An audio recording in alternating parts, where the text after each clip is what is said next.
Students, welcome to all of you. Here's your science and maths teacher Nancy ma'am.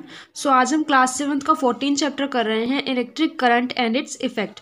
Electric current के बारे में हमने previous classes में भी पढ़ा है कि जब किसी भी वायर में से करंट पास होता है और उससे कोई इफेक्ट पड़े उसे बोलते हैं the effect of electric current. अब वो इफेक्ट किसी भी फॉर्म का हो सकता है, हीटिंग इफेक्ट भी हो सकता है, मैग्नेटिक इफेक्ट भी हो सकता है। तो इस सब के बारे में हम इस चैप्टर में पढ़ेंगे। So you might have tried the game how steady is your hand. हम इस गेम को ट्राई कर चुके हैं, how steady is your hand, हमारा हैंड कितना स्टेडी शेप में रहता है। Suggested in chapter 12 of class 6। If not, you may try it now. Paheli and Bujo had also set up the game by connecting the electric circuit as suggested in class 6. They had lots of fun trying it out and with their families and friends. They enjoyed it so much that they decided to suggest it to a cousins of theirs who stayed in a different town. So Paheli made a neat drawing showing how the various electric components were to be connected. अब इन दोनों ने क्या कि एक circuit बनाने की try की और उन्होंने एक सेटअप ट्राई किया। Setup to check how steady your hand is. इस सेटअप में इन्होंने क्या किया, एक सेल लिया, उसके इलेक्ट्रिक बल्ब लिया, इधर उन्होंने की लिया, इधर सेफ्टी पिन लिया है। तो इस सबको एक कनेक्शन के द्वारा जोड़ा गया जिसकी वजह से इस सेल में से यहाँ पर जो है करंट पास होता है।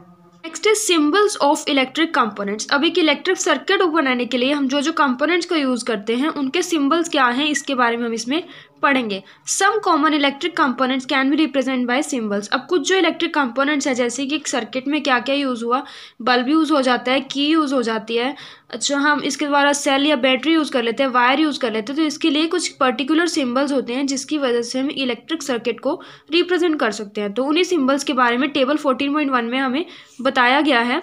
जैसे कि फर्स्ट है हमारा इलेक्ट्रिक सेल। सेल जो है इस तरह का होता है लेकिन उसे हम डिनोट कैसे करते हैं, इस तरह से। इलेक्ट्रिक बल्ब का सिंबल दिस।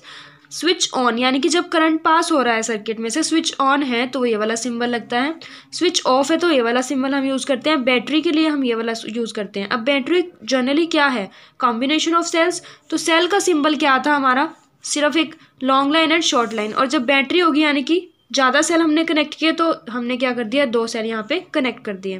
वायर के लिए हमने एक स्ट्रेट लाइन का यूज़ करा है।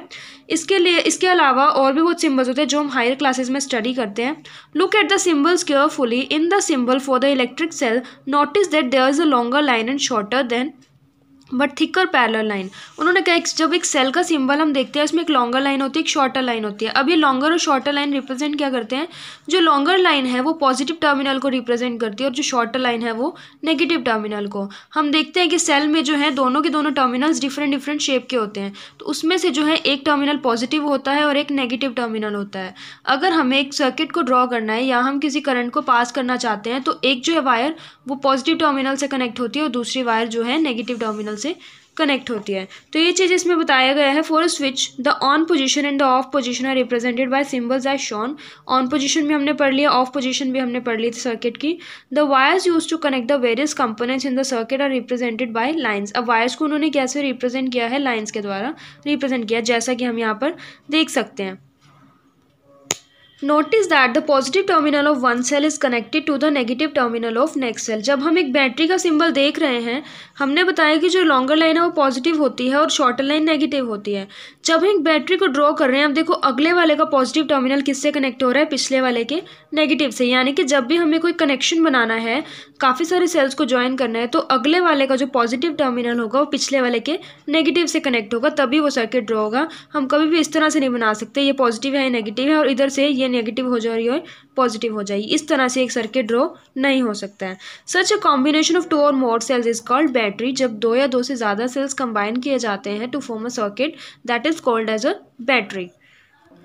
How can we connect the cells to prepare batteries for her activities. हम सेल्स को किस तरह से कनेक्ट कर सकते हैं ताकि हम एक बैटरी बना सकें। हम जनरली हम देख रहे हैं कि हम इधर से सेल को पकड़ा, अगर मैंने एक टर्मिनल को यहाँ रखा और दूसरे को यहाँ, तो अगले वाले सेल का जो अपोजिट टर्मिनल होगा, सपोज कर रहे हैं ये हमारा पॉजिटिव टर्मिनल है और इधर वाला नेगेटिव है, तो जब मैं नेक्स्ट सेल लूँगी, नेक्स्ट का जो पॉजिटिव टर्मिनल है वो इस नेगेटिव के साथ कंबाइन होना चाहिए और नेगेटिव ये इधर रहेगा, यानी कि positive negative then positive negative. और अगर मैं ऐसे उल्टा रख देती हूँ, सपोज यहाँ भी नेगेटिव होता है और यहाँ भी नेगेटिव, तो ये सर्किट या बैटरी यहाँ पर नहीं बन पाती।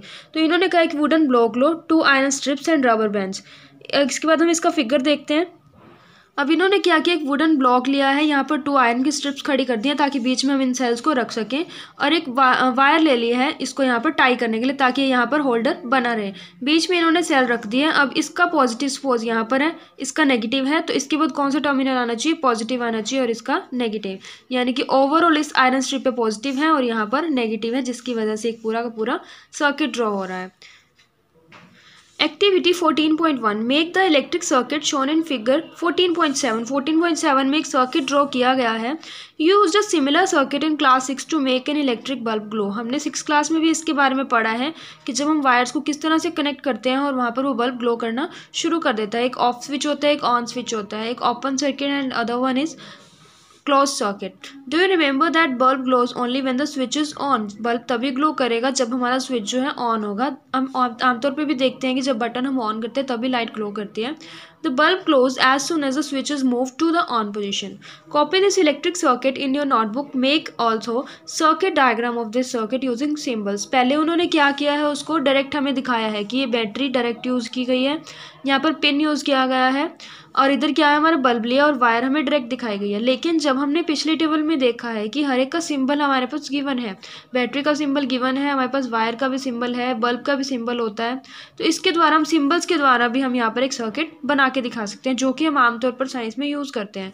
ये एक प्रैक्टिकल चीज़ हो गई कि जब हम लाइव देखते हैं किसी चीज़ को, लेकिन अगर हमें ड्रॉ करना हो तो हम सिंबल्स का यूज़ करते हैं। अब इस सर्किट के अंदर इन्होंने क्या किया है, एक बैटरी लिया है। अब सपोज इसका ये पॉजिटिव टर्मिनल था और ये नेगेटिव था, तो इन्होंने क्या किया, बल्ब की एक वायर को कहाँ कर दिया, पॉजिटिव पे, और दूसरी वायर घूम के कहाँ पर आ रही है, नेगेटिव पे।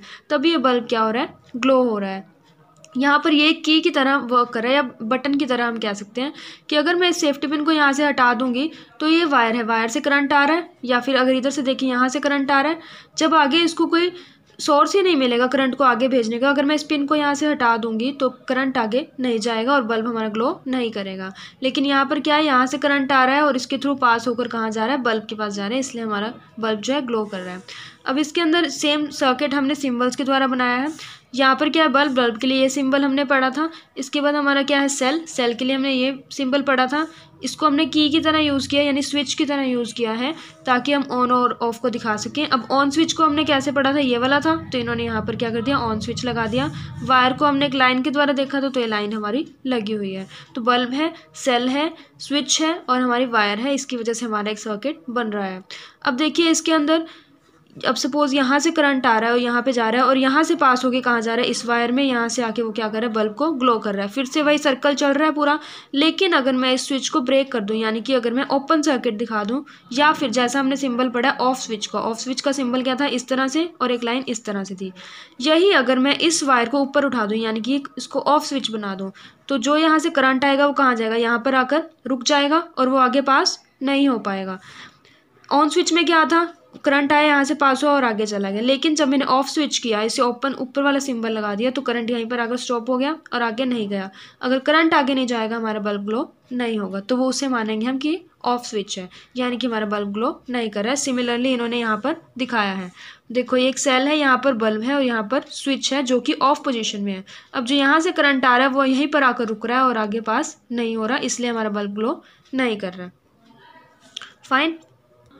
इन the bulb there is a thin wire called the filament. अब बल्ब के अंदर एक थिन वायर होती है जिसे हम फिलामेंट कहते हैं, which glows when the electric current passes through it. अब वो बल्ब के जो अंदर फिलामेंट है वो ग्लो करता है जब करंट उसमें से पास होता है, तभी हम कहते हैं कि बल्ब जल गया या ग्लो कर गया है। तो उसके अंदर होता क्या, एक्चुअल में वो फिलामेंट यानी कि वायर होती है, वो बर्न करना शुरू कर देती है। When the bulb gets fused, its filament is broken। जब हम कहते हैं हमारा बल्ब फ्यूज हो गया, यानी कि उसके अंदर का जलने वाला एलिमेंट जो ग्लो करता है, यानी कि फिलामेंट, वो जो है वो टूट चुका है। If the filament of the bulb is broken, would the circuit be complete? Would the bulb will glow? You might have noticed that a glowing electric bulb become warm. Do you know why? Next है हमारा heating effect of electric current. अब जो है electric current है उससे क्या क्या produce हो सकता है, हीट भी प्रोड्यूस हो सकती है। Take an electric cell, a bulb, a switch and connecting wires, make an electric circuit as shown in figure 14.9। जैसा कि 14.9 में हमने फिगर ड्रॉ किया है, हमने यही बनाना है। This activity has to be done using only one cell. Keep the switch in off position. जैसा हमने ऊपर वाले डायग्राम में ऑफ पोजिशन में रखा है, इसे भी हमने ऑफ में रखना है। Does the bulb glow. अब जब हम ऑफ पोजीशन में रख रहे हैं तो हमारा बल्ब ग्लो नहीं कर रहा है। टच द बल्ब, हमने बल्ब को टच भी किया, वो क्या है अपना कूल उसमें रख फॉर्म में है, वो ठंडा ही पड़ा होता है। Now move the electric switch to on position. अब हमने स्विच को क्या किया, ऑन किया, and let the bulb glow for a minute. जब वो बल्ब 1 मिनट तक ग्लो करता रहेगा, कैन टच द बल्ब। जब हम उस बल्ब को टच करेंगे हमें कुछ डिफरेंस दिखाई देगा, क्या कि करंट पास होने के बाद वो बल्ब क्या हो गया, हीटेड फॉर्म में चला गया, यानी कि वो गर्म हो जाता है, यानी कि इलेक्ट्रिक करंट जो है हीट प्रोड्यूस करता है। Make a circuit as shown in figure 14.10। 14.10 में जैसी हमारी फिगर बनी है हमने ये बनाना है। हमने क्या किया है, इसके अंदर हमने टाई किया है एक वायर, कौन सी वायर को, निक्रोम एलिमेंट को, यानी कि निक्रोम की वायर को हमने यहाँ टाई किया है। You can get nichrome wire from electric repair shop. Now switch on the current on the circuit by moving the switch to on position. हमने स्विच को ऑन किया, अभी ऑफ में पड़ा है हमको पता है, लेकिन अगर हम इसे ऑन पोजीशन में लेके आते हैं तो हम क्या देखते हैं, after a few seconds touch the wire, do not hold for a long time, switch off the current. अब हमने उसको वायर को होल्ड करना है और उसमें क्या होगा, हीट प्रोड्यूस हो जाएगी। The wire gets hot when the electric current passes through it. This is called the heating effect of electric current. So what is heating effect of electric current? When the heat is produced in a wire और an element when the electric current is pass through it, that is called as heating effect of electric current. You might have seen electric room heater. Room heater में भी हम देखते हैं कि क्या होता है, इलेक्ट्रिक करंट पास होने से हीट प्रोड्यूस होती है और उस हीट की वजह से हमारा रूम जो है गर्म रहता है। Fine. The amount of heat produced in a wire depends on the material length and thickness. अब कितनी हीट प्रोड्यूस होगी किसी भी एलिमेंट में, वो किस पे डिपेंड करता है कि वो मटेरियल कैसा है, यानी कि वो कितनी जल्दी गर्म हो सकता है, कितनी जल्दी ठंडा हो सकता है, उसकी लेंथ पर कि कितना वो लंबाई में है, वो उतनी जल्दी हीट होगा या नहीं होगा, उसकी थिकनेस पर, वो कितना थिक है, इस पर डिपेंड करेगा कि हमारी हीट कितनी प्रोड्यूस होगी। Thus for different requirements the wires of different materials and different lengths and thicknesses are use. तो डिफरेंट रिक्वायरमेंट के लिए, यानी कि जहाँ हमें ज़्यादा हीट की रिक्वायरमेंट है, जहाँ कम है, वो किस पर डिपेंड करेगा कि हम मटेरियल कैसा लें, लेंथ कितनी लें और उसकी थिकनेस कितनी होगी। The wire used for making electric circuits do not normally become hot. Electric circuit में जो वायर्स हम यूज़ करते हैं आमतौर पर वो ज़्यादा जल्दी हॉट नहीं होती हैं। On the other hand the element of some electric appliances becomes hot that they are easily visible. अब कुछ अप्लायंसेज के देखते हैं कि वायर जो है बहुत जल्दी हीट हो गई है, जैसे हम हीटर में देखते हैं क्या होता है, अंदर बहुत ज़्यादा टेम्परेचर राइज कर जाता है। The filament of the electric bulb get heated to such a high temperature that it starts glowing. अब एक बल्ब के अंदर भी क्या देखते हैं कि जो फिलामेंट है इतना ज़्यादा गर्म हो जाता है कि वो जलना शुरू हो जाता है और वो ग्लो करना शुरू हो जाता है। If a large current passes through a wire the wire में become so hot that it may even melt और ब्रेक। कभी कभी करंट इतना ज़्यादा पास हो जाता है कि जो वायर है जिसको गर्म होना होता है वो इतनी ज़्यादा गर्म हो जाती है कि वो मेल्ट हो जाती है या टूट जाती है। But is it possible for a wire to melt और break? Let us check it out. Make a circuit we use in activity 14.3। Again how replace the cell with a battery of 4 cell. 14.3 में हमने जो circuit use किया, circuits में हमने क्या किया, वो एक बैटरी बना रखी है। हमने क्या किया, एक टर्मिनल लिया, दूसरा टर्मिनल लिया, अब इसका पॉजिटिव इसके नेगेटिव से कनेक्ट किया और इसको अगले वाले के नेगेटिव से कर देंगे तो एक पूरी बैटरी बन जाएगी। इसमें भी क्या है, ये हमारा नेगेटिव टर्मिनल है, ये पॉजिटिव टर्मिनल है। अब नेगेटिव यहाँ है, पॉजिटिव है, पॉजिटिव को किससे कनेक्ट करना है, नेगेटिव के, तो हमने यहाँ कर दिया, और पॉजिटिव फिर आगे अगले के नेगेटिव से हो सकता है, तो ये हमारी एक बैटरी का सेटअप हो जाता है। Also in place of nichrome wire tie a thin strand of steel wool. हमने क्या किया, निक्रोम वायर की जगह एक सर्किट में हमने निक्रोम वायर यूज़ की थी जो हीट हो गई थी, उसकी जगह हमने स्टील वूल का यूज़ करना है। The steel wool is commonly use for cleaning utensils and is available in grocery shops. If there are any fans in the room switch them off. अगर कोई फैन है रूम में उसे भी ऑफ कर दें। Now pass the current through the circuit for some time. Observe the strand of steel wool carefully. Now what happens, does the strand of steel wool melt and break. हम क्या देखते हैं, जब उसमें से करंट हम पास करेंगे क्या वो स्टील वूल का जो हमने वायर लिया था वो मेल्ट होगा या ब्रेक होगा। तो हमने इसमें चेंजेस क्या किए कि जो हमने निक्रोम वाले एक्सपेरिमेंट में हमने सेल लिया था, हमने बैटरी डाल दी और वहाँ पर हमने स्टील वूल ले ली निक्रोम वायर की जगह। Wires made from some special materials melt quickly and break when large electric current are pass through them. कुछ वायर जो ऐसे मटेरियल्स के बने होते हैं कि वो बहुत जल्दी मेल्ट हो जाते हैं। These wires are use for making electric fuses. अब ये वायर्स कहाँ यूज़ होती है, इलेक्ट्रिक फ्यूज़ बनाने में। In all the buildings fuses are inserted in all the electric circuits. ये क्यों काम आती है, बिकॉज जैसे उसमें ज़्यादा करंट पास होगा बिना किसी नुकसान के वो वायर जो है खुद से मेल्ट हो जाएगी और हमारा वहाँ पर लाइट्स वगैरह ऑफ हो जाती हैं। इससे ज़्यादा हमारा नुकसान होने का खतरा नहीं होता है। There is a maximum limit on the current which can safely flow through a circuit. If by accident the current exceeds the safe limit the wires may become overheat and may cause fire.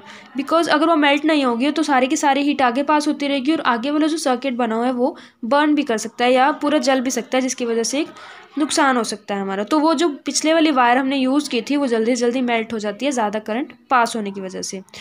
If a proper fuse is there in a circuit it will blow off and break the circuit. अब मान लो एक हमारी वहाँ wire जा रही है, बीच में हमने फ्यूज़ यूज़ किया है और आगे एक बल्ब है, तो यहाँ पर आकर अगर डायरेक्ट हीट ज़्यादा यहाँ पर आ रही है तो ये क्या होगा, नुकसान हो जाएगा, ये ख़राब हो जाएगा बल्ब।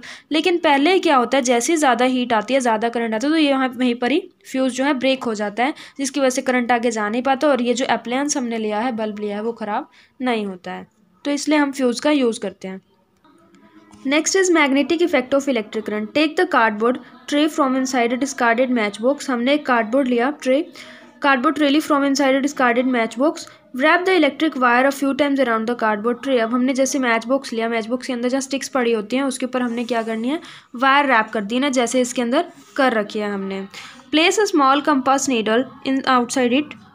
अब हम इनसाइड इट हमने क्या करना है, कंपास नीडल लेनी है इनसाइड इट, इसके अंदर। Now connect the free ends of this wire in the electric cell through a switch as shown in figure 14.17।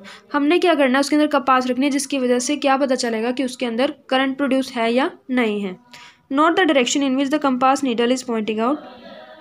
अब उस करंट के प्रोड्यूस होने से क्या होगा, कंपास नीडल हम क्यों लेते हैं, ताकि हम उसकी मैग्नेटिक फील्ड को चेक कर सकें कि उसके अंदर मैग्नेटिक पावर है या नहीं है। यानी कि जैसे ही उसके अंदर से करंट पास होगा, वो कुछ ना कुछ फील्ड डिटेक्ट करेगी और हमें वो दिखाएगी कि वहाँ पर मैग्नेटिक फील्ड प्रोड्यूस हो रही है। अब मैग्नेटिक फील्ड होती क्या है, जो मैग्नेट्स की वजह से पड़ती है। अब देखो हमारे पास एक मैग्नेट होता है, हम देखते हैं कि अगर मैं कोई आयरन नेल इसके पास लेकर आती हूँ, इतनी दूर रखूँ, तो वो उसे अट्रैक्ट नहीं करता, लेकिन जैसे ही मैं उसको थोड़े और पास लेकर आती हूँ वो उसे अट्रैक्ट कर जाता है। यानी कि इस मैग्नेट के अराउंड एक फील्ड प्रेजेंट है, जिसके अंदर कोई भी एक आयरन मटीरियल आया है उसको उसने अट्रैक्ट कर लिया, तो उसे हम क्या बोलते हैं, magnetic field. We know that needle of a compass is tiny magnet. हम जानते हैं कि कंपास की जो नीडल होती है एक छोटा मैग्नेट होती है, जो कि नॉर्थ एंड साउथ डायरेक्शन को पॉइंट आउट करती है। When we bring a magnet close to it, जब मैं इसके पास कोई मैग्नेट लेके आती हूँ तो वो नीडल क्या करती है, डिफ्लेक्ट होना शुरू कर देती है, क्योंकि वो पता लगाती है कि इसके आसपास कोई मैग्नेटिक पावर है। We also notice that compass needle gets deflected when the current flows nearby wire। Compass needle तब भी डिफ्लेक्ट करती है जब उसके आसपास कोई करंट फ्लो कर रहा हो, यानी कि इससे शो हुआ कि करंट ने मैग्नेटिक फील्ड प्रोड्यूस की और मैग्नेटिक फील्ड की वजह से वो कंपास नीडल डिफ्लेक्ट होना शुरू हो गई। This is what a scientist called Hans Christian Oersted also wondered. He was the first person who notice the deflection of compass needle every time the current pass through wire. अब इस scientist ने क्या observe किया कि जब भी current pass होने वाली चीज़ के पास मैंने कंपास रखी तो कंपास वो जो है डिफ्लेक्ट होना शुरू हो गई, मतलब कि करंट के अंदर मैग्नेटिक फील्ड प्रेजेंट होती है। Next is electromagnet. Take around 75 centimetre long piece of insulated plastic और क्लॉथ कवर्ड और enamelled flexible wire and iron nail. हमने क्या किया, एक वायर ली और यहाँ पर एक आयरन नेल ले लिया। Wind the wire tightly around the nail. अब इस नेल के अराउंड हमने वायर को रैप कर दिया। Connect the free ends of the wire to the terminals of a cell. अब हमने इस वायर की फ्री एंड्स को, यानी कि एक सेल को हमने एक जो वायर है उसको हमने एक पॉइंट पे लगा दिया और दूसरे को दूसरे टर्मिनल पर, बीच में हमने की लगा दी, जिसकी वजह से हम इसे स्विच ऑन या ऑफ कर सकते हैं। प्लेस सम पिन्स और near the end of the nail, now switch on the current. अब उसके आसपास हमने कुछ सम पिन्स रखी। Do the pins cling to the tip of the nail, switch off the current, are the pins still clinging to the end of the nail. अब हमने जब pins रखी वो क्या करेंगी, जैसे इसमें से करंट पास हुआ ये पिन्स इसके पास आना शुरू हो गई। इससे क्या शो हुआ कि जैसे ही मैंने इसमें से करंट को पास किया, इसके अंदर क्या प्रोड्यूस होगी, मैग्नेटिक पावर। और मैग्नेट क्या करता है, आयरन के आर्टिकल्स को अपनी तरफ अट्रैक्ट करता है। तो जैसे इसमें से करंट पास हुआ, इसके अंदर मैग्नेटिक फील्ड जनरेट हुई, इस मैग्नेट की वजह से ये जो आयरन नेल्स हैं इसके पास आने शुरू हो गए। यानी कि ये भी क्या प्रोड्यूस करता है, मैग्नेटिक इफेक्ट प्रोड्यूस करता है।